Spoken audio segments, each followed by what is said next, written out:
If you ever thought your kitchen was a place of warmth and comfort, tonight's tale may change that forever. In 1531, a man was lowered, screaming, into a cauldron of boiling water. He was not a traitor. He was not a soldier.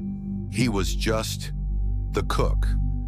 If you find yourself drawn to forgotten punishments and silenced names, remember to subscribe to Midnight Histories, where sleep meets the ghosts of power. The kitchens of Lambeth Palace once echoed with the ordinary sounds of chopping, simmering, and soft footsteps on worn flagstone. Richard Roose, a humble cook of no great name or legacy, moved between pots and pans, his apron smeared with the marks of toil. He was no nobleman, no criminal, just another pair of hands serving the great machinery of the English court. And yet, in the spring of 1531, his fate would become a spectacle so horrific that even hardened men turned away. No one remembers the meal, not the herbs stirred in, nor the meat chosen, but someone fell ill. A guest at the palace, connected to the Bishop of Rochester, tasted a dish and collapsed in agony. Another followed. Whispers ran wild before the soup had cooled. Poison, they said. Someone had poisoned the food. And the cook? Of course, it must have been the cook. Richard was seized, questioned, likely beaten. There were no trials like we imagine them now. No defense, no cross-examinations, no time. Just a man in rough clothing, trembling beneath the weight of accusation. Maybe he confessed. Maybe the confession was written for him. The records don't agree. Some say it was an accident. He mistook a purgative for a spice. Others claim malice. But in the end, the truth mattered less than the rage of a king. Henry VIII was not a man of subtle emotions. Injustice, or the appearance of injustice, burned at him. And poison? That was the weapon of cowards and foreigners. It was hidden, undetectable, terrifying. If this crime went unpunished, it might invite more. Servants everywhere would be suspect. The sanctity of the table, the trust between master and meal, would be forever broken. So the king issued a new decree, a law made not in the hush of Parliament, but in the fury of his own court. Poisoners, from that moment on, were to suffer a punishment no English law had ever prescribed. Boiling, alive. There was no precedent. The crime had not even existed in such terms until Richard Roose was accused of it. He was not judged under existing law. A new one was made, crafted specifically to swallow him. And so it happened. In Smithfield, where markets bustled and crowds could be summoned with ease, a great cauldron was prepared, iron, thick-rimmed, filled with water. Fires roared beneath it for hours. And when the moment came, Richard Roose was led to the edge, stripped, bound, eyes wide. The accounts vary. Some say he was dropped in all at once. Others, more chillingly, claim he was lowered in stages, his screams echoing with each descent into scalding agony. There are whispers that he was lifted in and out several times, that it lasted for 2 hours, and all the while people watched, mothers with children, merchants on break, nobles in cloaks. They came not to see justice, but to feel the heat of royal vengeance. Richard's body did not survive the boiling, but his name did. Not out of honor, but infamy. From that day, English law remembered him, not as a man, but as a warning. A nameless cook, turned symbol of what happened when lowly hands dared threaten noble lives. But what if he hadn't meant to? What if the poison had been mismeasured? What if the entire dish had been tampered with by another? There was no investigation, no thorough search, only haste, only fear, only the need to display power through pain. Because power in the reign of Henry VIII was no longer just a crown or a sword. It was theater. It was blood on cobblestones. It was a man boiling alive, his skin peeling, his voice failing, as crowds leaned forward and children cried. Years later, the law would vanish, quietly repealed. Boiling would not become a tradition, but for a moment it had been real, terrifyingly real. And Richard Roose, a name barely remembered before his arrest, had become an eternal caution. We don't know what his last thoughts were. Perhaps he begged, perhaps he cursed, or perhaps he stared into the water, already steaming, and wondered how everything in his life had led to this. A cook, a pot, a palace, and then the fire. It's strange, isn't it? How some punishments are born not out of justice, but out of emotion. One man's rage can rewrite the law. One king's disgust can erase centuries of restraint. And one cook, unlucky enough to be standing by the wrong pot at the wrong time, can be turned into an example carved into history by flame. So tonight, as you lie in bed, letting your thoughts drift, think of the kitchens, the smoke, the scent of broth, the ordinary rhythms of a man who thought he was safe, stirring a pot in the corner of a vast palace. Think of how quickly warmth can turn to scalding heat. And if these whispers stay with you, if they help you drift into the strange, shadowed spaces of sleep, subscribe to Midnight Histories. For there are more stories buried beneath the surface, waiting, simmering, just like the pot. The pot was set. The water began to churn, first with tremors, then with angry bubbles rising to the surface like curses unspoken. The courtyard of Smithfield, where Richard Roose would meet his end, was no longer just a place of execution. It had become a crucible for the king's fury. They said King Henry VIII himself had demanded it, that Roose, the cook, the lowly servant whose name would have vanished into history like steam, must be boiled alive, not for justice, but as a lesson. The crowd had gathered early.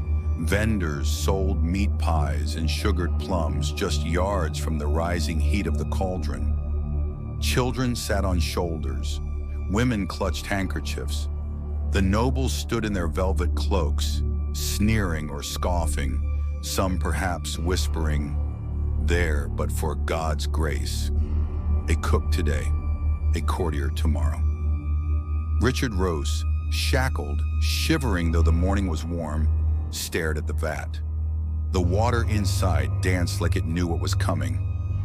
He had spent days in the tower. At first, he thought the truth would save him, that no man would believe he had poisoned a pot of porridge for the Bishop of Rochester, least of all with intent. That it had been a mistake, a cruel, unexplainable, perhaps even mystical twist of fate. But it hadn't mattered. The bishop had survived. Two others, commoners like Roose himself, had died. And the king, already fuming from whispers of rebellion, had found his symbol.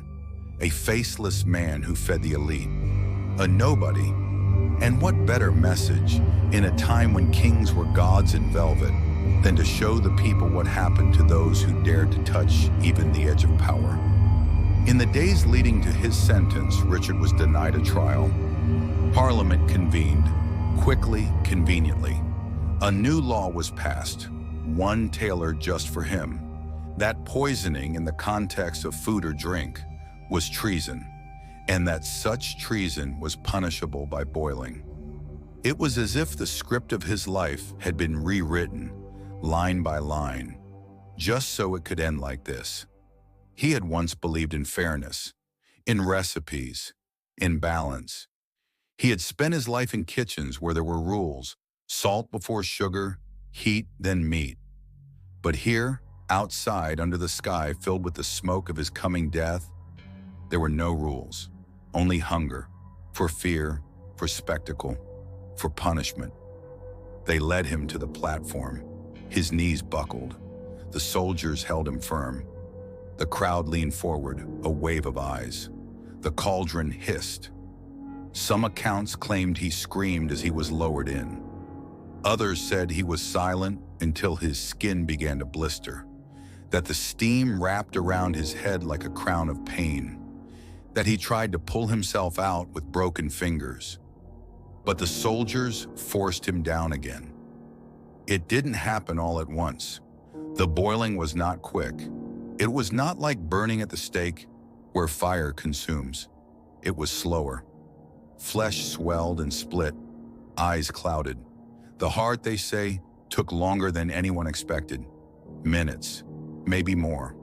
He boiled like meat in a stew. Women fainted. Children were rushed away. Even the most hardened guards turned pale. The king was not present, but his shadow loomed over every inch of the platform. His fury had cooked this moment. It was his fire that boiled the water, his wrath that consumed the cook. When Roose finally went still, what remained was not a man. It was a warning, but the warning came with echoes. In taverns and markets, people whispered, "He didn't do it." Others said, "Even if he did, was it justice?" The new law, the Boiling Act, stayed for years but was rarely used. The horror had cut too deep. Boiling was too visceral, too close, too inhuman. It made even executioners flinch. And what of Richard Roose? His name did not fade as it was supposed to. Instead, it clung like a stain. A cook who became a symbol, not of poison, but of power's appetite, of how a throne could transform a mistake or a scapegoat into theater. In the quiet afterward, as the water cooled, a silence settled over the onlookers. Not the silence of satisfaction, but the kind that follows a scream no one can unhear. They had watched a man boil. They had cheered, and then they hadn't. Something inside them had turned. No monument was ever raised for Richard Roose. No grave marked his name, but stories lingered. And the king's message, meant to stir obedience, had done something else. It had sown fear, yes, but also doubt. What if he had been innocent? What if justice had boiled away with the skin? And what if we, the watchers, had been accomplices? Richard Roose died in March of 1531. His death was unique, grotesque, a product of rage masquerading as righteousness. He remains the only person in English history boiled alive under law. And perhaps that is mercy, or perhaps it is a warning. The sky on the morning of Richard's execution was a pale, sickly gray, like the underbelly of a storm yet to break. There was no sun, no bird song, just a stagnant silence hanging over Smithfield, the place where so many had met their end. It was a silence not of reverence, but of morbid curiosity. Already the townsfolk had begun to gather. They came not to protest, not to mourn, but to watch. The scaffold had been altered for the occasion. In place of the gallows stood a massive iron cauldron, suspended above a roaring fire. Beneath it, the flames danced like wild things, licking the pot's dark belly with insatiable hunger. The woodpile hissed and cracked, and the smell of boiling water mixed with the sharp scent of iron and smoke. This was justice, or so the king decreed. They brought Richard out in chains. He was gaunt now, eyes hollow, lips cracked from thirst.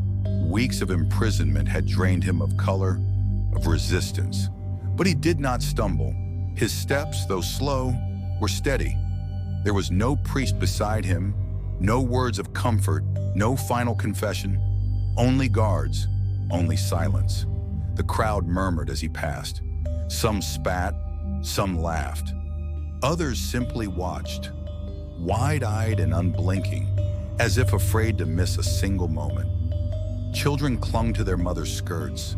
Old men muttered prayers under their breath. A few women turned their faces away, but most leaned forward, eager, because the king had promised them a spectacle. This was not to be a swift death, not a sword to the neck, not a hangman's rope. Richard Roose was to be lowered inch by inch into boiling water until his skin split. His flesh peeled and his bones cracked beneath the heat. This was punishment. This was deterrent. This was a warning. As the guards led him to the platform, Richard said nothing. He did not cry out, nor plead, nor look for mercy. He only raised his eyes once, to the crowd, to the sky, to something beyond, and then lowered them again. Perhaps he knew no one would save him. Perhaps he had already made peace with his end. The cauldron steamed violently. The surface of the water churned, frothing with heat. Someone in the crowd gagged. Another whispered a prayer. A child began to cry. Then the order was given. They bound his arms behind his back and attached a pulley to the chains wrapped around his chest. Slowly, so very slowly, they began to lower him. The first scream came when his feet touched the surface. It wasn't loud. It was raw, ripped from his lungs like something wild and involuntary. The water hissed, and his skin began to blister. The crowd flinched, but did not look away. Inch by inch, they continued. His shins, his knees. Each new depth brought another cry, another wail, each one more animal than the last. His skin turned red, then white, then began to split. He begged, not for life, but for it to end. Still, they continued. By the time the water reached his chest, his voice was gone. Only ragged gasps, the sound of a man drowning without water, remained. His body convulsed, but the chains held firm. A woman in the front fainted. Someone vomited into the street. Still, they watched, until there was nothing left to watch. When it was done, the crowd dispersed in silence. The king's message had been delivered. The law had been upheld. The cook was gone. And yet, the whispers remained, because there were some quiet voices in taverns and alleyways. Who wondered? Had he truly poisoned the porridge? Had he acted alone? Why was there no trial, no appeal, no priest? Why had the king, so rarely merciless, chosen this man, this cook, for such a horror? There were murmurs of politics, of scapegoats, of a court that needed blood to distract from its own corruption. Richard Roose, the nameless cook, had simply been convenient. He had no family of influence, no wealth, no voice. And so they boiled him. But the boiling had not silenced everything. In time, his story would find new ears, not in courtrooms, not in proclamations, but in whispered tales told beside hearths, passed from mother to child, from stranger to stranger. A warning not of poison, but of power, of what it meant to be unseen, of how swiftly one could become a lesson, a footnote, a stain in the pot of history. The cauldron was taken down the next day, scrubbed clean, returned to the kitchens perhaps, or melted down. No one knows. But those who saw it, those who heard the screams, they did not forget. And in the quiet corners of the city, his name lived on. Not as a monster, not even as a murderer, but as a man caught in the boiling rage of something far larger than himself. He was only a cook. He was only a man. And yet he burned. If this quiet tale of fire and power has lingered with you, if the steam and shadows of Richard Roose's fate stirred something in your mind or your dreams, stay with us. There are many more voices like his, many stories hidden beneath the noise of kings and queens. Subscribe to Midnight Histories and let these forgotten echoes find their way to you, softly, slowly, like a whisper rising from the depths of a cauldron. Good night, and may your sleep be gentler than his.